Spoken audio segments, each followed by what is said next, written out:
ఉన్నారు టెక్సాస్ నుండి మాధవ్ గారు మాట్లాడండి రాజీవ్ గాంధీ గారితో. నమస్కారం అండి వచ్చిన గెస్ట్ కి.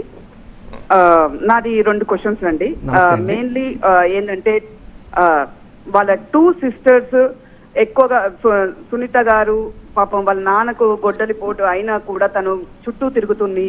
ఈయన ముఖ్యమంత్రి అయ్యి ఉండి కూడా సొంత చెల్లకే న్యాయం చేయలేని మనిషి ప్రజలకు ఏం చేస్తాడని మీరు ఏ విధంగా ప్రచారం చేయగలరు? దాని గురించి దయచేసి చెప్పండి. ఇంకో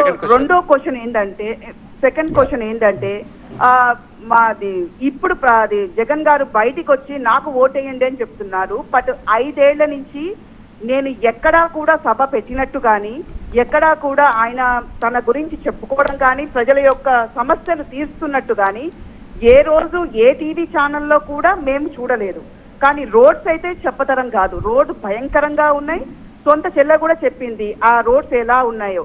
దాని గురించి మీరు ఎక్కడా కూడా మాట్లాడలేదు. ఇప్పుడే మీరు అంటున్నారు చంద్రబాబు నాయుడు అయిపోయిందండి, మీరున్నారు 5 ఏళ్లు, మీరేం చేశారు ప్రజలకు మీరు చెప్పండి. మీరు ఏం చేస్తున్నారు, మీరు ఏం చేస్తారు దయచేసి చెప్పండి. Thank you. రైట్ మాధవ్ గారు. ఎస్, ఒకటి ఏదైతే షర్మిల గారి గురించి సునీత గారు నర్రెడ్డి సునీత గారి గురించి కూడా ప్రస్తావించడం జరిగింది. ఏదైతే వివేకానంద రెడ్డి గారి హత్య కేసు సంబంధించి ఆ హత్య జరిగినప్పుడే జగన్మోహన్ రెడ్డి గారు సిబిఐ ఎంక్వైరీ యాజ్ అపోజిషన్ లీడర్గానే ఆయన సిబిఐ ఎంక్వైరీ కాల్ఫర్ చేయమని అడిగారు. అదేవిధంగా ప్రభుత్వం వచ్చిన తర్వాత కూడా అప్పుడు చంద్రబాబు నాయుడు గారు సిట్ మాత్రమే వేశారు, సిబిఐ కాల్ఫర్ చేయలేదు. తర్వాత సిబిఐ ఎంక్వైరీ కానీ తర్వాత ఏంటంటే ఈ రాష్ట్రంలో ఉంటే ఏమైనా రాష్ట్ర ప్రభుత్వం కోర్టులు ఇన్ఫ్లుయెన్స్ చేస్తుందా అన్నటువంటి అనుమానాలు పచ్చ మీడియాలో వస్తే దానికి కూడా చాలా ఫేర్గా పక్క రాష్ట్ర కోర్టులకే కేసుని బదలాయింపు చేశారు. ఎక్కడా కూడా ప్రభుత్వ ఇన్వాల్వ్మెంట్ అనేటువంటిది కేసు విచారణలో పడకుండా చాలా న్యూట్రల్గా ట్రాన్స్పరెంట్గా జగన్మోహన్ రెడ్డి గారు చేశారు. ఈవెన్ నర్రెడ్డి సునీత గారు కూడా ఈ యొక్క అంశాన్ని చంద్రబాబు నాయుడు రాజకీయంగా వాడుకుంటున్నారు అని చెప్పి మొదట్లో ఆవిడ కామెంట్స్ ఏం చేశారో కూడా మీరు గమనించండి. తర్వాత ఆవిడ మొన్న పెట్టినటువంటి ప్రెస్ మీట్లో కూడా నాకు చంద్రబాబు నాయుడు సహకరిస్తున్నారు, లేదా నాకు రఘురామకృష్ణరాజు సహకరిస్తున్నారు, లేదా నాకు పచ్చ మీడియా సహకరిస్తుందని అంటే వీళ్ళంతా ఎవరికి సహకరిస్తారు? ఆమెతో జగన్మోహన్ రెడ్డి గారి మీద ఆరోపణలు అసత్య వాదనలు వినిపించడానికి సహకరిస్తారు తప్పితే ఇంకొకటి కాదు. ఈ విషయం 2వ తరగతి పిల్లోడు నిండా చెప్తారు, కానీ పాపం మీకు అర్థం అవ్వలేదంటే మరి దాని ఫాల్ట్ అయితే నాలో లేదండి, ఇది వాస్తవం. రెండో విషయం మీరు ఏం అడుగుతున్నారంటే ఏదైతే షర్మిల గారు రోడ్ల గురించి కామెంట్ చేశారు అని. షర్మిల గారు రోడ్ల గురించి కామెంట్ చేయకపోతే మనం అనుకోవాలి, ఎందుకు కామెంట్ చేయరు? ఆవిడ రాజకీయ పార్టీ అధ్యక్షురాలుగా ఆవిడ ప్రాబల్యాన్ని పెంచుకోవడానికో ఆవిడ రాజకీయంగా బట్టకట్టడానికో చచ్చిపోయిన కాంగ్రెస్ పార్టీని బతికించడానికో చేయాలంటే పళ్ళున్న చెట్టుకు రాళ్ళ దెబ్బలేసి కొట్టాలి. అదేవిధంగా జగన్మోహన్ రెడ్డి గారి మీద విమర్శలు గుప్పిస్తున్నారు. ఇంకొక విషయం, సొంత చెల్లెళ్ళే ఏమీ చేయలేని వాళ్ళు రాష్ట్రానికి ఏం చేస్తారన్నారు. మరి మీకు గుర్తుందో లేదో, సొంత మామ ఎన్టీ రామారావుకి ఏమీ చేయలేనటువంటి చంద్రబాబు నాయుడుతో ఈరోజు పవన్ కళ్యాణ్ ఎందుకు అంటకాగుతున్నాడో వాళ్ళకి ఎందుకు ఓటేయాలని కూడా మీరు ఆలోచించండి. సొంత తమ్ముడు నారా చంద్రబాబు నాయుడు గారు ఎందుకు గొలుసులతో కట్టేసి హింసించారో అడగండి. అదేవిధంగా భారతదేశ ప్రజాస్వామిక రాజకీయ వ్యవస్థలో ఇందిరాగాంధీ గారికి 2 కోడళ్ళైనటువంటి ఒక కోడలు సోనియా గాంధీ గారు కాంగ్రెస్లో ఉంటే ఇంకో కోడలు మేనకా గాంధీ గారు బీజేపీలో ఉండి దెబ్బలాడుకోలేదా? ఒక కొడుకు ఒక మనవడు రాహుల్ గాంధీ కాంగ్రెస్లో ఉంటూ ఇంకో మనవడు వరుణ్ గాంధీ బీజేపీలోని కాంగ్రెస్ దెబ్బలాడుకోలేదా?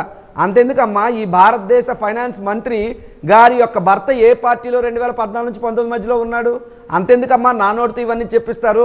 2019కి ముందు ఇప్పుడు బీజేపీ రాష్ట్ర అధ్యక్షురాలుగా ఉన్న పురంధరేశ్వరి గారి భర్త కొడుకు ఏ పార్టీలో ఉన్నారు అంటే మిగతా నాయకులందరూ కూడా భర్తో పార్టీలో, భార్యో పార్టీలో, తల్లో పార్టీలో, కొడుకో పార్టీలో, తండ్రో పార్టీలో, మనవరాలో పార్టీలో ఉంటే మీకు చల్లగా ఉంటుందా?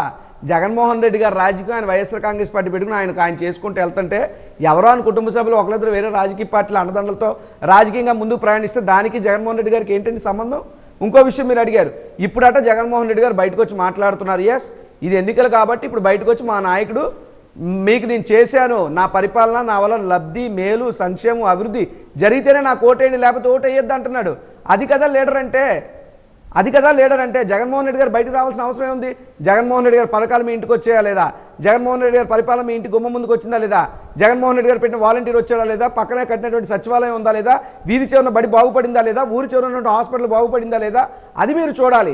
జగన్మోహన్ రెడ్డి గారు బయటకు వస్తే కాదమ్మా, పరిపాలన చేసే నాయకుడు ఒక ప్రాంతంలో కూర్చుని రాష్ట్రాన్ని సమగ్రాభివృద్ధి చేయడమే అసలైనటువంటి నాయకుడి లక్షణం. అది జగన్మోహన్ రెడ్డి గారికి ఉంది, చేశాడు.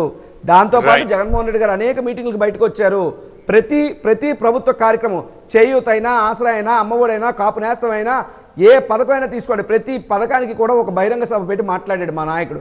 కాకపోతే మీరు విదేశాల్లో ఉండవాళ్ళు మీకు తెలియలేదేమో, ఇవన్నీ మీ దృష్టికి నేను తెస్తున్నాను. దయచేసి మీరు ఇంకా నేను చెప్పిన తర్వాత కూడా మీరు ఒకసారి గూగుల్ చేసినా యూట్యూబ్ చేసినా మీకు వాస్తవాలు ఇంకా బాగా తెలుసు.